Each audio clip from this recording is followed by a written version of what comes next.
Students, in this lecture number 19 on IPC, I am going to discuss with you important case laws on common intention and common object. We all know common intention has been discussed from section 34 to 38, whereas common object had been discussed under the provisions of section 149 of IPC. Now let us start the video with first judgment. This judgment is of the Privy Council and it was pronounced by Privy Council in 1925. The title of this case is Brinder Kumar Ghosh versus King Imperior. Now, what were the brief facts of the case?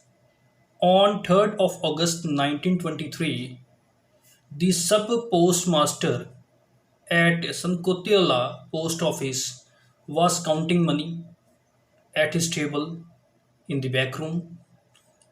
What was happened? All of a sudden, several persons attacked on the sub postmaster to rob him, and three persons fired pistols on the postmaster. As of consequence, postman died on the spot. Except the accused Brinder Kumar Ghosh, remaining persons run away from the spot.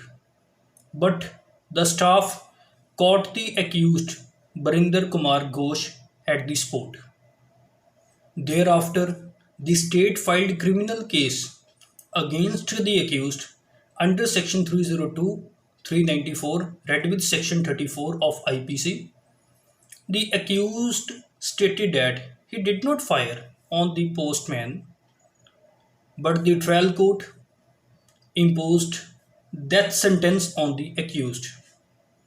The High Court also confirmed the judgment of the trial court. Aggrieved from the judgment of the High Court, Brinder Kumar Ghosh appealed to the Privy Council. And what the Privy Council held?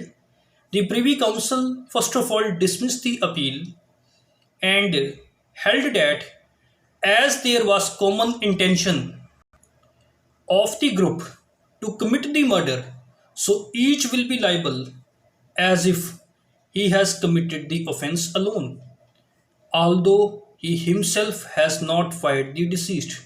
So, what the Privy Council held in the present case?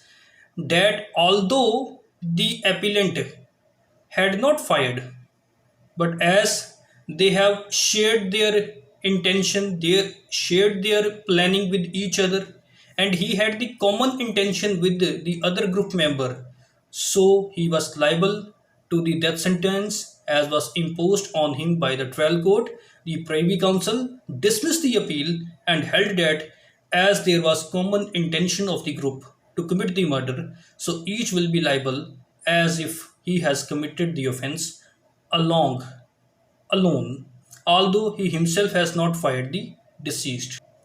So, in the previous judgment, we have discussed that if there was common intention of all the persons, then even at the time of the commission of the offence, no injury has been attributable to the group member, even then he will be liable as if he had done that act alone. And there is another judgment, Mehboob Shah versus Imperior, in which it is made very clear that there must be common intention between all the persons to charge the person under section 34. But if there was not any common intention between the persons, then they cannot be charged under section 34 of IPC. So, what was the brief facts of this case? Allah Dadd, the deceased, along with some others, went to collect the reeds in a boat. Okay, before they entered the bank of river Indus, Mehboob Shah, who is the appellant number 1 and father of appellant number 2, saw them. Okay, and warned not to cut the reeds as the land belonged to him. But the deceased did not hear his words and cut 16 bundles of reed and loaded the same in his boat. Ghulam Qasim Shah, who was the appellant number 3 and relative of the other accused, saw it and obstructed the deceased and also gave beating to the deceased. In turn, also the deceased also beats appellant number 3. A1 and A2 saw it. Wali Shah, who was the appellant number 4 and brother of appellant number 1, came there along with the gun. He fired at the deceased, Allah Dad, who died on the spot. Wali Shah, appellant number 4, absconded from the spot. Okay, the accused number 2 and 3 were punished with the transportation for life and with rigorous imprisonment for 5 years in the case. And Mehboob Shah, appellant number 1, was sentenced to death by the session judge. On appeal, the Lahore High Court set aside the punishment of appellant number 2 as he had done nothing and confirmed the conviction of appellant number 1 and appellant number 3. Thereafter, appellant number 1 appealed. And in the appeal, the Privy Council set aside the death sentence passed against the appellant number 1, and held that trial court has not rightly convicted the accused oblique appellant under section 302 read with section 34 IPC. So what were the principle involved in the present case? Common intention under section 34 must be a pre-arranged plan. As in this case, there was not any pre-arrangement, so there was not any common intention, and criminal act must be in accordance with that plan. Same intention does not mean that it is the common intention. There is also one important landmark judgment of the Supreme Court of India which has been pronounced in 1965. It is Gurudat Mal versus State of UP. What were the brief facts of the case? There was two rival groups in the village Ajadnagar.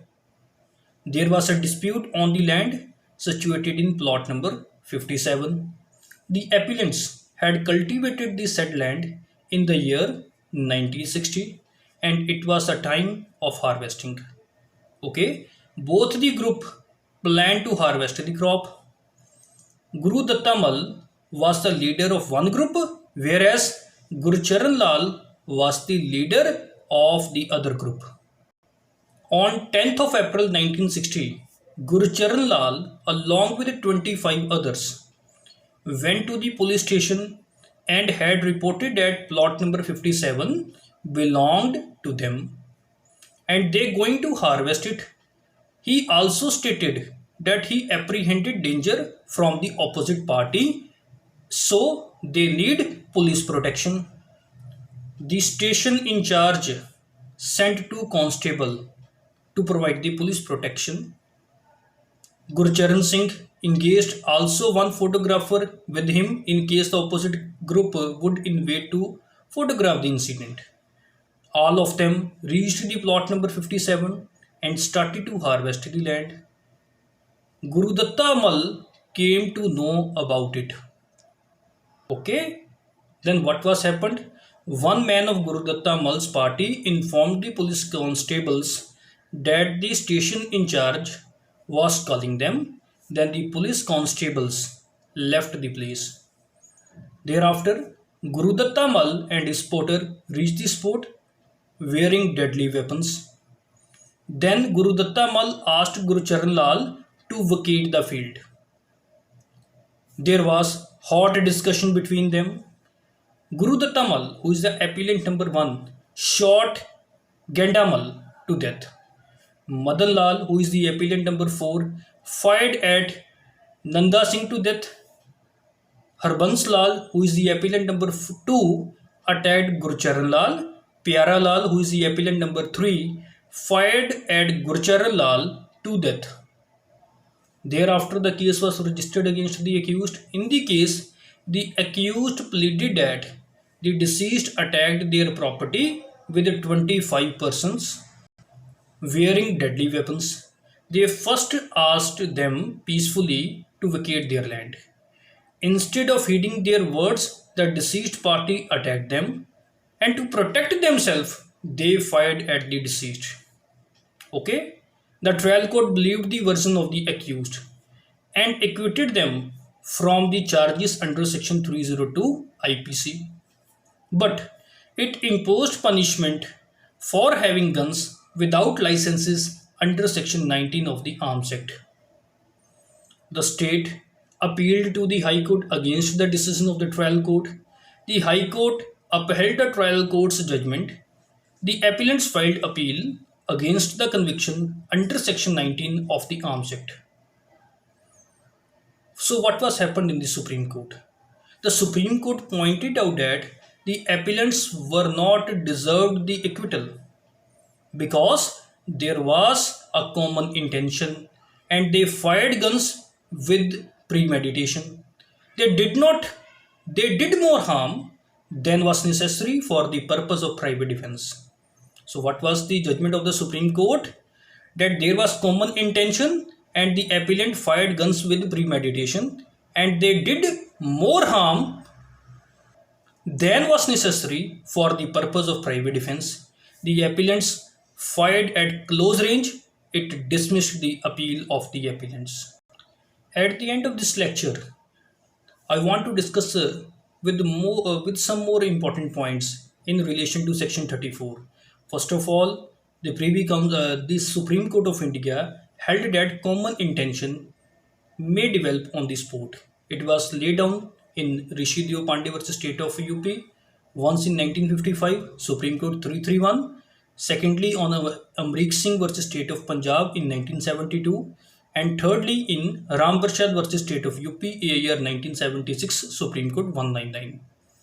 Another judgment of the Supreme Court on Section 34 is that physical presence and active participation is necessary for the application of Section 34 of IPC. It was held by the Supreme Court in case of Sherry Kantia versus State of Bombay, AIR 1955, Supreme Court 287. It says that if you are present at the time of planning only, you will be liable for abatement of that particular offence, but not for the actual offence under Section 34. So this is something about the judgment portion of Section 34. Thank you very much.